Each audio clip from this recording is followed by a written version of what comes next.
Bom dia, colega. Meu nome é Elfin Picas e eu sou psicólogo.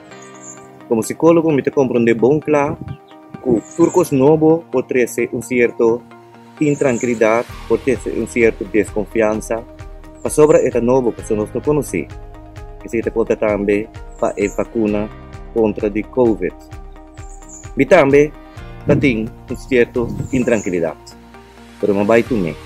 E queremos, depois que eu tomei, minha mente dentro de estado de hiperalergia. Isso significa que eu vou sentir de lastro um coisa no meu corpo, que não está bom. E caminho a sentir nada de algo estranho de meu corpo, te ave semana e meia mais lado. 8 dias para eu tomar medidas, não vou guardar para tomar.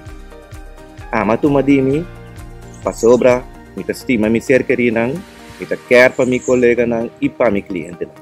Vai tomar uma vacuna, botamos.